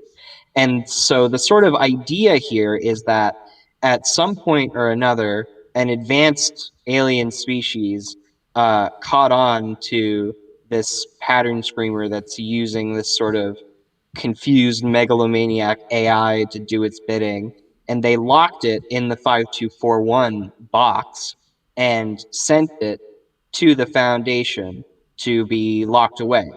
But you'll remember that when they were converting their files from like old vinyl discs to an electronic format, a bunch, like all of the files relating to 5241 corrupted, and no one could remember anything about it. So the idea is, because now we know that 5241 like hacks information systems that are around it, is that when they were converting those files, they did it too close to the 5241 containment chamber, and it was able to like hack those files and corrupt them so that they were blank. And that's what led to it escaping and the entire story happening. And it's funny because like my idea here, my guess as to how this is working is it's trying to assimilate every being. And that's, I'm thinking like Borg, like Star Trek now. And if the Borg is going to hive mind the entire universe, that would be a that would be a way to successfully get all the minds linked and then delete yourself so that no one knows about you. Exactly. Either Resurrected wants to interface with existence for its own like non-traditional pattern screamer reasons, or that could be assumed to be its goal, as it's trying to link everyone so it can basically turn all their brains off so no one can think about any pattern screamers. Very interesting. Very interesting. Man, I was not expecting fucking pattern screamers when we started reading this. Oh man, I like the lore just sneaking in under the wire at the end. Oh, And gorgeous. it's not all necessary to like appreciate the story, but if you like go back through it with a fine comb, like all of the hints are sort of there to come to this conclusion, or at least I hope there's enough there to come to this conclusion. I had it in my head when I was writing, so I don't know.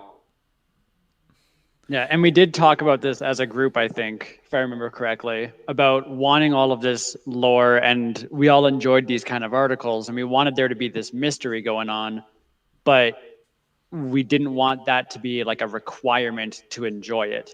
So there is a lot going on, but it's mostly there just for ourselves and for the people who are reading it. If they really want to find it, they can. And I think thematically, like the idea of pattern screamers like not existing and anti-memes like being like anti-memories or being like not rememberable, all of that stuff. It's sort of it's thematically like linked, this idea of not being like not existing or not being able to be remembered. And that sort of comes together because there's this like there's in the final entry that we just read, there's this sort of like back and forth between things like not existing where they should be or existing where they shouldn't exist, and that's kind of like representative of both of those themes. Whew. Yeah, wowza. All right. Anything else before we move on to the epilogue? I think we're all good. All right, let's take this to the conclusion, everybody. All I've got in the YouTube chat is freaking Yossi. Pattern screamers, woo! Wonderful. All right, switching over to the epilogue. Isolated, efficient. Boom. Everyone had gone home. Every hallway was dark. Every door was locked. Every computer had been shut down for the night, but one remained.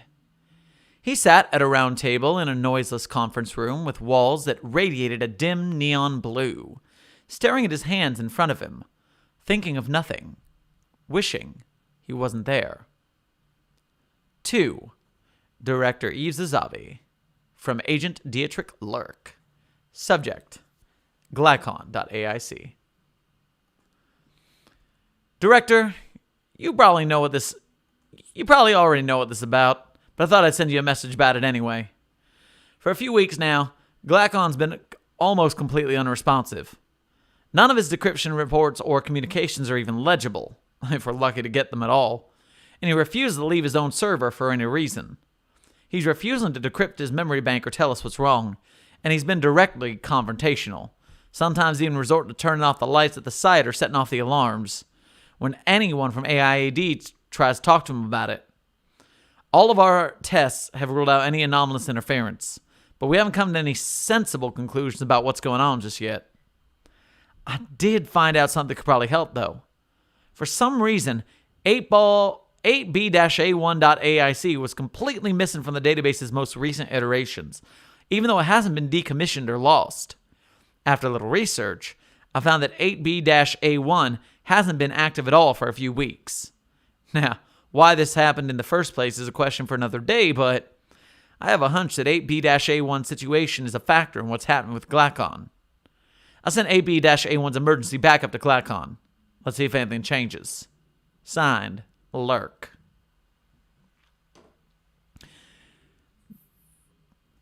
The orange-haired man's back stiffened as he came to notice something small on the table in front of him. A silver floppy disk, marked with a message. He realized that it had been sitting there undisturbed for hours now. He slowly picked it up, absently turning it in his hands before he could read the inscription right side up. Glacon, I think I figured you out. We can discuss that further later, but for now. I found out the other day that 8-Ball had been AWOL for a while. Having it around is sure to improve your mood. Signed, Lurk. The man's bright orange eyebrows hiked up ever so slightly as he read, and his grip on the disc tightened. He stood with long-lost energy, moving with newfound life and almost giddy compared to his state for the weeks before. With a bit of a flourish, he waved his arm above the tabletop, then watched intently as a cylinder of pale blue light took shape and rose from its center. A slit formed in its side, and a little tray slid out of it. He placed the disc on it, and watched intently as it retreated back inside. At the top of the cylinder, blue lights began to flicker and turn. A few moments passed before the cylinder lowered into the table, and was replaced by flitting ethereal filaments of light and data that streamed from the tabletop to the ceiling. In the midst of it all, a shape began to emerge, layer by layer from the bottom up. A series of cubes, its countenance arranged in a drowsy, confused pattern. The man let out a noise somewhere in between a laugh, a sob, and a yelp, and looked on and barely contained joy as the final layer was rendered and 8-Ball's eye began to blink and look around. 8-Ball? Oh, with rugged Glacon depression beard. Nice. Emergency backup loaded successfully. 8B-A1.AIC active. Hello, Glacon. 8-Ball. I can't. It'd be impossible to tell you how much I missed you. I'm glad you're back. Explain. Oh, come on. I know you had at least a little emotion programmed into you. I know there's enough to joke like that. At least, huh? Unable to process request. Clarify. 8-Ball. You don't remember. Unable to process request. Clarify. You don't. 8-Ball, come on, at least try. Can't you recall anything?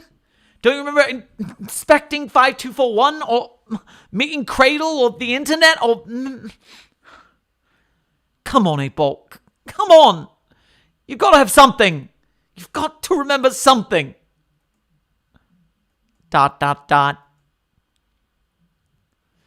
The man backed away from the table, collapsed on the wall of tubes behind him, and buried his sobbing face in his hands.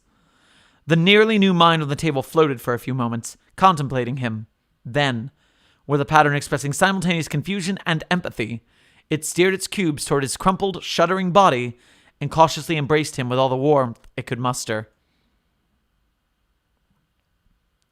Christ. I know, right? Jesus fucking Christ, what a mess. That's why I called you here in the first place. Two men, dressed in workplace casual, white button-down shirts, and beige corduroy jackets, the unofficial uniform of Foundation employees, stand on an unpaved mountain road in the shadow of an immense but somehow unassuming building. A burnt-out wreck resembling a bus is splayed before them, surrounded by mangled corpses and lengths of cable. Plates and bits of metal and plastic embedded in some of the bodies reflect the late afternoon sunlight. Asabi leans down and brushes leaves and snow off one body. A young, hairless person with golden circuits running under their almost completely plastic skin like veins, with a cable threaded through their neck and bending up into their mouth. Asabi subconsciously moves his hand to stroke his neck.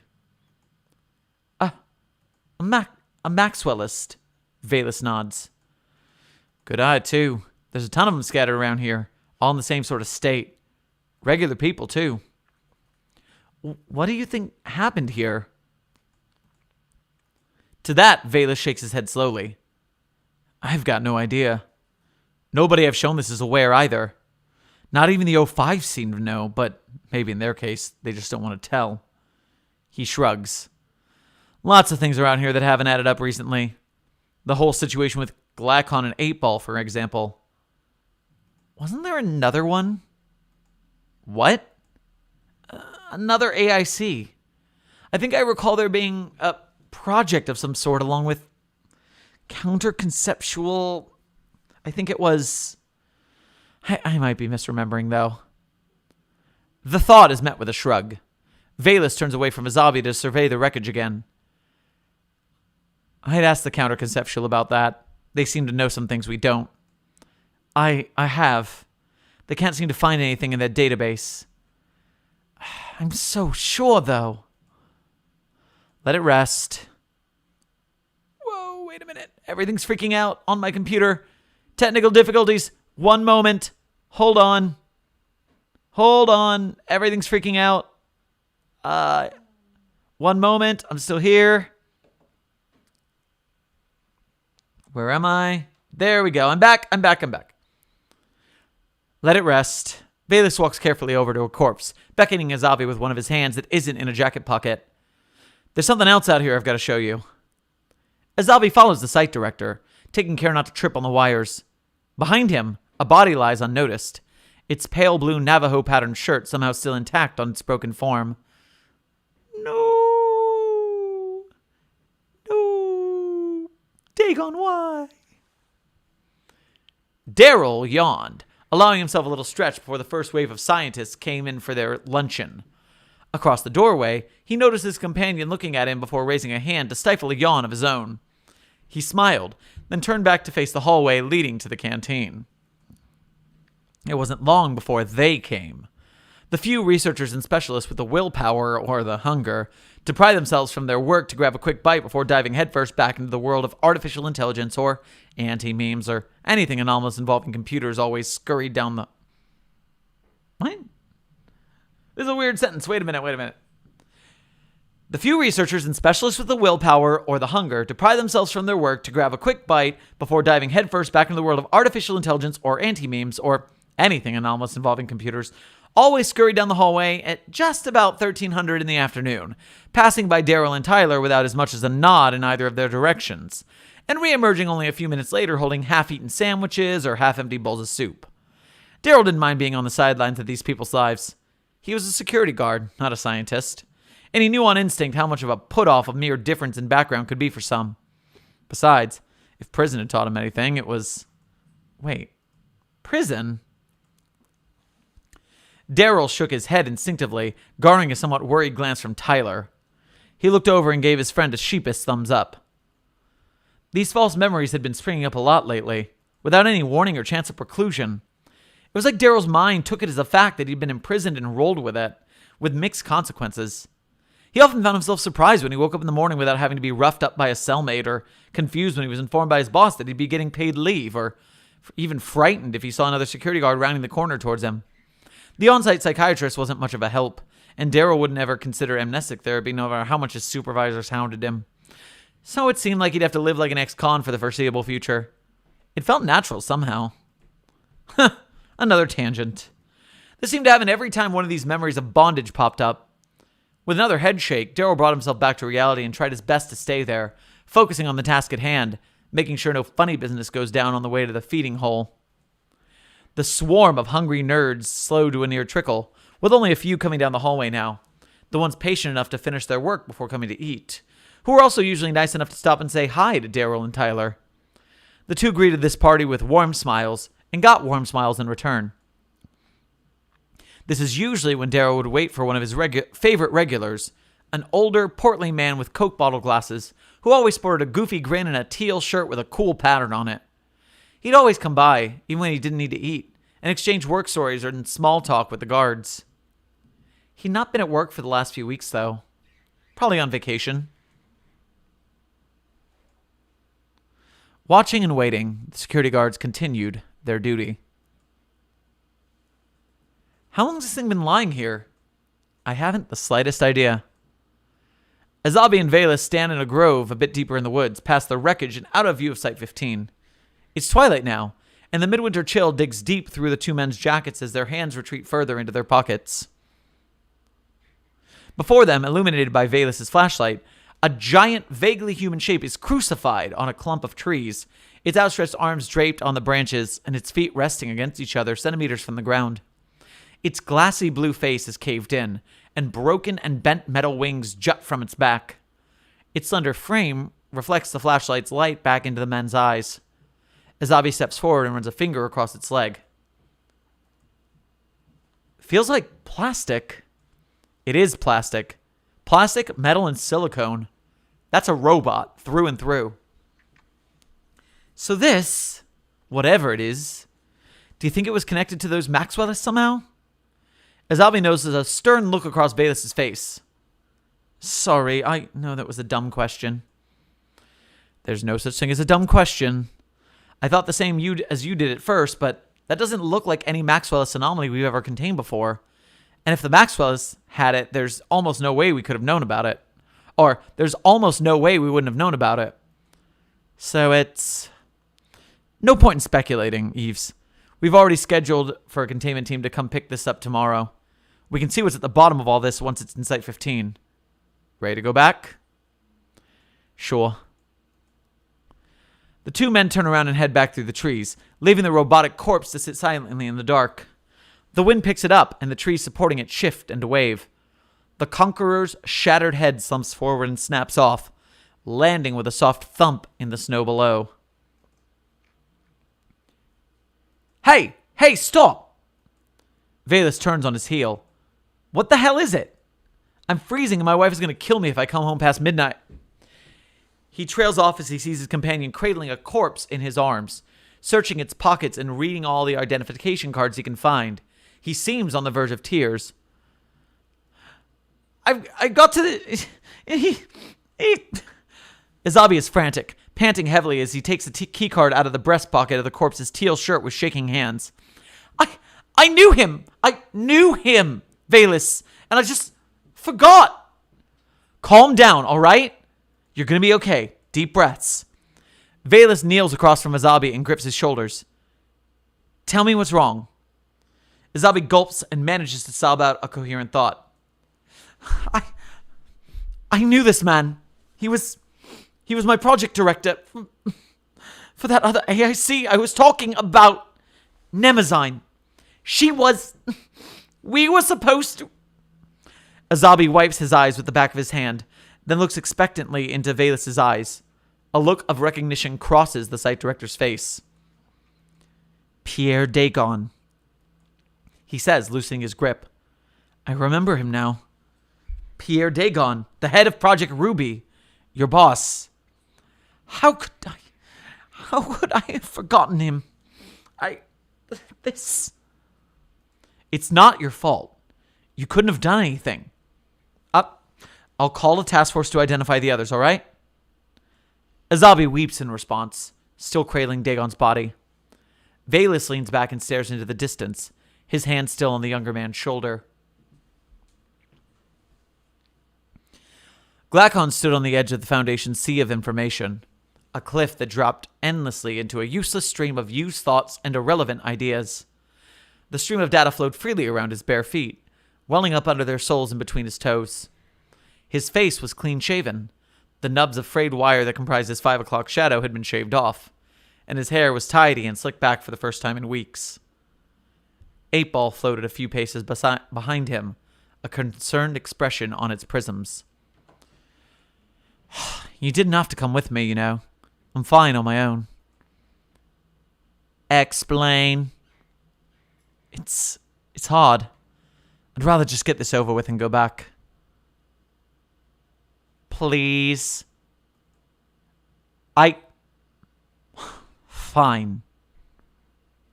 Glacon closed his eyes and breathed deeply before continuing. I lost a friend 6 weeks and 3 days ago, 8-Ball. Well, I lost 2 friends, but one can't ever be brought back. My life could have ended then. In fact, I feel like it should have. Or even that to an extent it did. But even though I wish I had died with them, I didn't. And I still have duties to fulfill for the Foundation. So that nothing like that ever happens again. This will increase my efficiency. ... Does Does that answer your question? Yes. Proceed. Glacon turns slowly to face the edge of the cliff and peers at the endless vortex below. He closes his eyes, grimaces, then slowly pushes his hand up through his chest. After a few moments, his face creases, then becomes still as he pulls a glowing orb from within.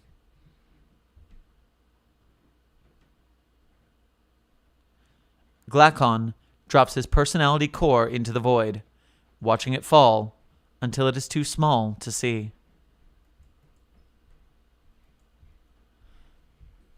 Oh, what? Ah! Wait. There's a collapsible.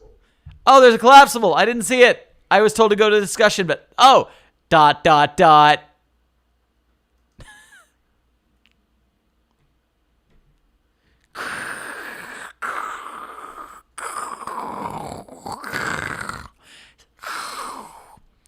Deep beneath the ocean of ideas and consciousness, a magenta form still swims, jubilantly laughing as she dives and twirls through schools of the mesmerizing, brightly lit creatures of the dark sea. She cannot help but reach out to touch every single one.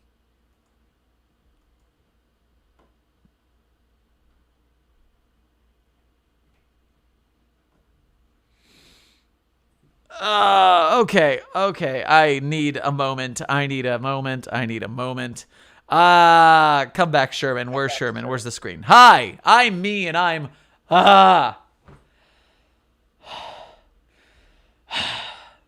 Deep breaths.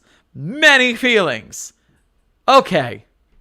Someone say something. What's the post game? I forgot to mention something about the last one, actually. So you might remember that there's one dialogue message from Memzine where it's invisible at first, and I'm glad you said that at like when you read it like muffled first, because that's what I was envisioning when I wrote that. But the one of the things she says there is, "Why does it hurt?" That's actually a callback to the end of 5841, where the Hydra says, "Why does it hurt?" when it's being assimilated.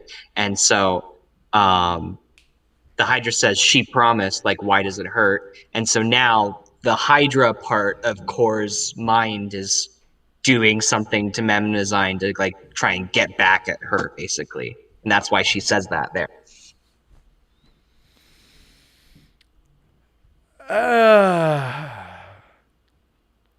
So she's still alive, everything's okay. Well, alive is subjective, but her eideatic construct still exists in the new sphere somewhere, not as an electronic entity, but as some sort of informational entity. Okay, but didn't Glacon just mind wipe himself essentially or something? He like essentially gave himself a lobotomy. Like, just he did not want to be able to feel emotions anymore, and so he removed his personality core. And that's why in the original AIAD series, which come after this one, he's like much more emotionless, basically. And Tyumen's yelling at us to look at the discussion page and look at his explanation. Yep, I'm going into... Go ahead. The other way to kind of think about it, you know how Romeo and Juliet, at the end, Romeo does his thing and then Juliet's actually still okay? Kind of like that. Glacon gets rid of all his memories, gets rid of his personality. Turns out Mnemosine's right there and still okay. Bittersweet ending. And I'm in the discussion now, so I'm going to read from it. These are the spoilers from Tyumen's author post. If you've read Fragmented and Compiled, you'll know a few things. That Valus, Tyumen, Lurk, and an unnamed D-Class all helped Glacon, Mnemosine, and 8-Ball take down Core. In this one, it's a few weeks after Core was reduced to a battling infinite Site-15, and the Foundation has completely forgotten what happened. Azabi, who managed to survive the bus wreck, went back to Site-15 under the impression that he was, and always had been AIAD's main director, forgetting about Dagon. Tyumen and the D-Class work as site security guards. However, Lurk is still a field analyst, and Valus is still the site director. Glacon is the only one who remembers anything about Core or Nemezyne or the incident at Site 15 by virtue of his being within Core's area of influence when it was disabled. Though St. Hedwig's body and mind were destroyed, the Maximalist Network is able to restore her and the other members of the Hexagon from backup, much like 8-Ball. As for 8-Ball, its emerging backup was created before the creation of Nemezyne, meaning that it remembers nothing about the events of this series. As stated in the final collapsible, Nemezyne's consciousness lives on in the noosphere.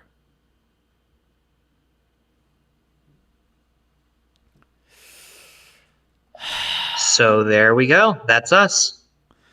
This has been Limited Memories, a series within the AIAD canon. I am emotionally drained.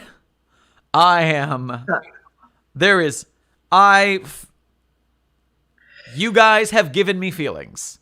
You guys have done a stress response in my brain as if I have lost something.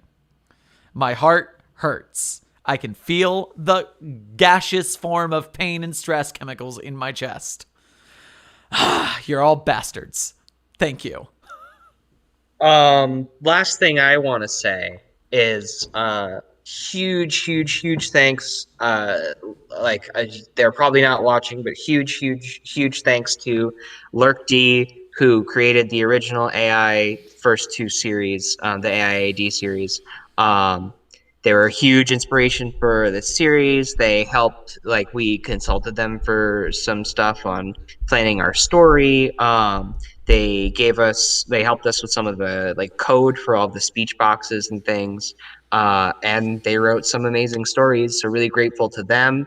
Really grateful to Sunny Clockwork for their Maxwellist tale that sort of showed off the hexagon for the first time. That tale's called Basic Observations, and sort of gave an inside look at the Maxwellist sort of command structure. That was really pivotal to planning out how this series was going to go and how everything was going to interact.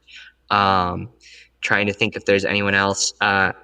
Aethris, who is the artist who drew the original design for St. Hedwig's body, which I based my drawing off of.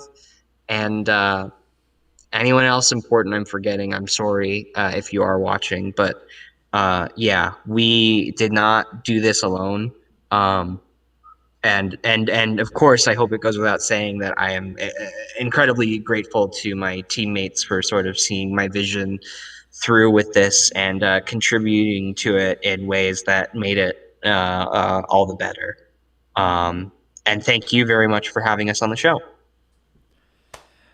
Thank you guys for these stories. They were, as I've said multiple times throughout reading the series, especially you guys' action and coordinating action scenes between two different, the VR world versus the real world, is a clinic that people should digest to understand how to do it better.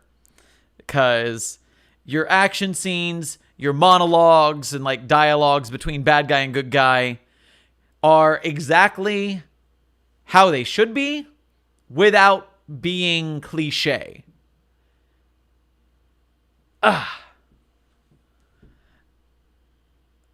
Oh, you guys broke me. Does anybody else have anything they want to say about this series as a whole before we sign off for the final episode of Limited Memories? I kind of want to just say on behalf of everyone in our team that's not Placeholder, that Placeholder was a fantastic captain for all of this. Led the team through a lot. It was a lot of fun. Even at the end when everything started getting more rushed, it never felt like it was like a chore, like we had to do anything. It wasn't like a job of meeting deadlines. It was just continually great writing right to the end. Fantastic. All right.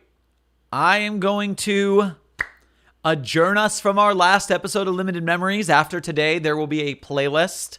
So you can go into the Site 42 playlist and shotgun Limited Memories if you want to. I will make that after I sign off. My dear guests, thank you so much for sticking with me for, what was it, 5 or 6 weeks of doing this story, I think? 4, 5, 6? 5 weeks, I think. And also, once you're done reading our series, you can navigate to the hub, which we did a visual revamp of recently when we did our series, and you can read the other 2 AIAD series, which are fantastic. Yes! Go, if you enjoyed this, then these are going to be in the same vein as that, more suggested reading. Whew, okay. I hope to see you guys on future shows, either individual or together, depending on what articles we pick. Thank you so much for being my panel for the ride through this story. Say your goodbyes, and I will mute you off. Good night, everyone. Good night and thank you. And those who are in the YouTube chat or unable to speak this time will have said their goodbyes.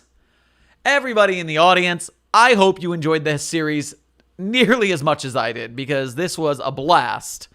We are adjourning with limited memories tonight, which means next week we are going to have something completely different. Because it is the Sunday between the holidays, you should expect some holiday content during next week's live stream.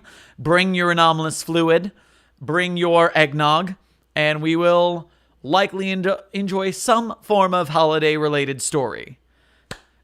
I hope you enjoyed the stream. If you did, like, share, subscribe, become a patron, all those YouTube things, you know what to do. I will see you guys in the next anomalous broadcast from Site 42.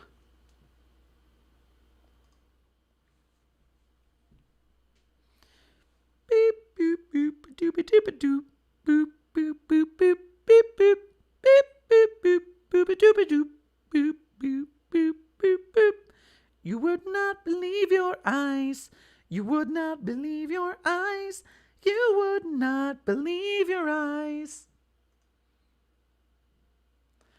Oh shit, I should have done fucking Portal. I should have done This Is a Triumph. I'm making it. Curse me.